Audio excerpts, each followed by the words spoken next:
là je suis très heureux. Très heureux pour plein de raisons, mais notamment la raison principale, c'est que Lisa m'a rejoint. Un petit moment de partage ensemble.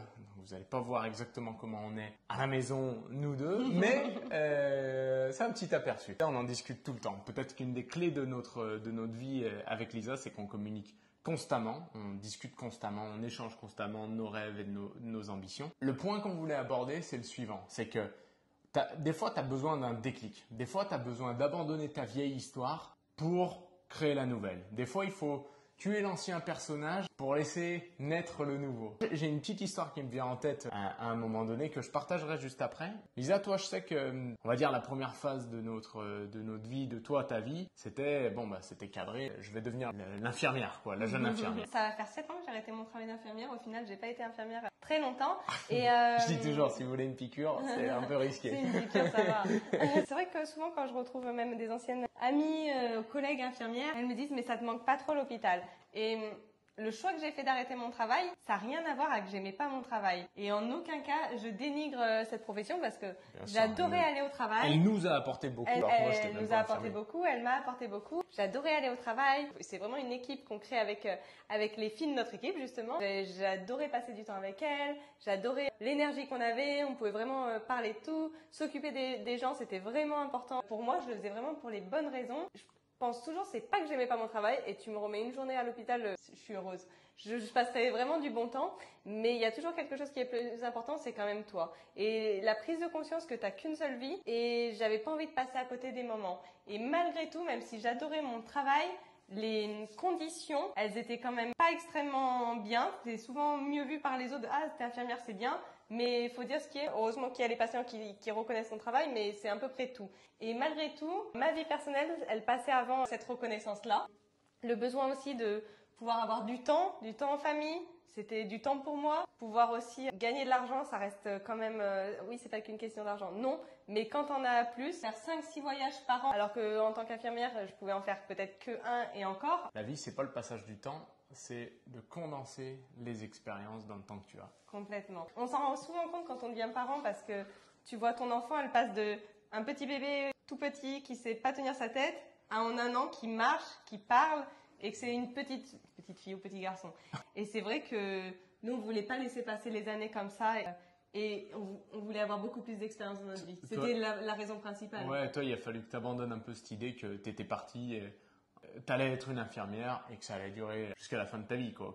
Qu'il y avait plus que ça.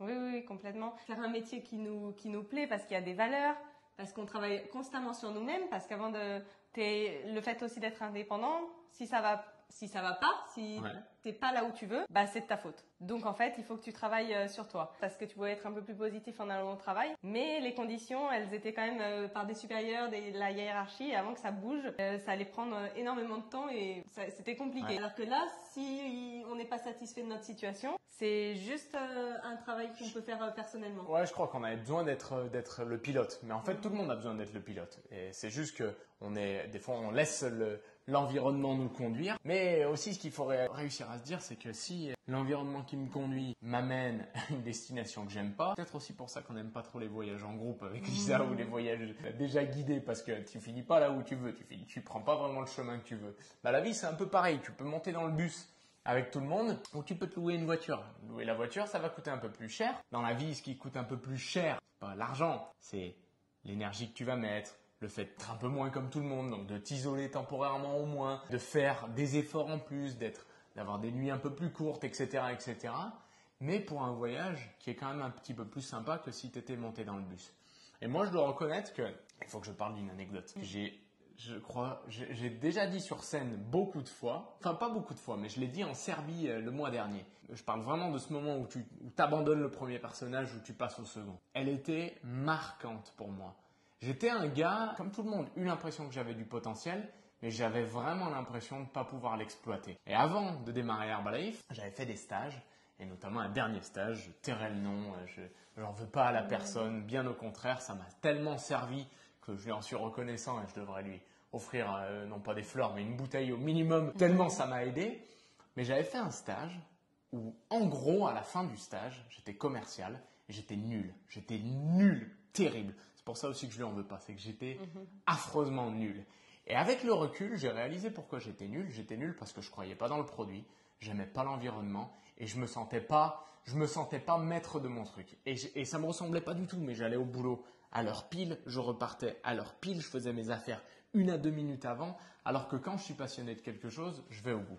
Et à la fin de ce stage-là, qui était pas long, mais qui m'a suffi, il n'y a pas besoin de rester dans la merde trop longtemps pour te rendre compte que t'en veux pas. Et moi, c'était 3 mois. Et à la fin de ce stage, le gars me regarde dans les yeux et me dit, et je vous jure, t'as trop l'impression que c'est un mytho que les mecs ils racontent sur les réseaux sociaux, ce que je vais dire.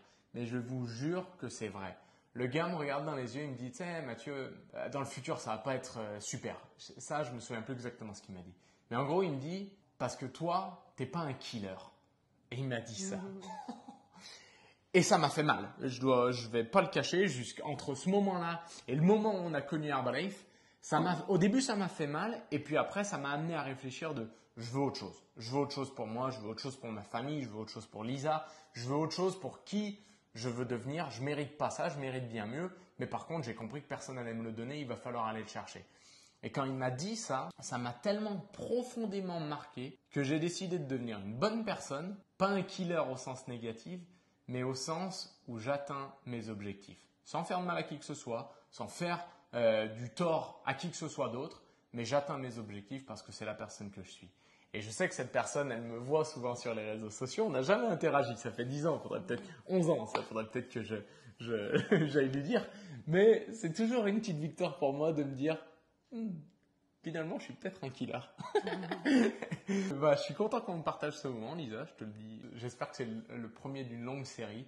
Et en tout cas, n'hésitez pas à partager. Et surtout, si vous connaissez quelqu'un qui a envie d'améliorer sa qualité de vie. Des fois, on se pose la question avec Lisa, à qui est-ce qu'on s'adresse? Est-ce qu'on s'adresse aux gens qui veulent perdre du poids? Est-ce qu'on s'adresse aux couples? Est-ce qu'on s'adresse aux femmes? Est-ce qu'on s'adresse aux hommes, etc. En fait, on s'adresse vraiment, je pense que vraiment les gens qu'on veut toucher, c'est les gens qui veulent améliorer leur qualité de vie.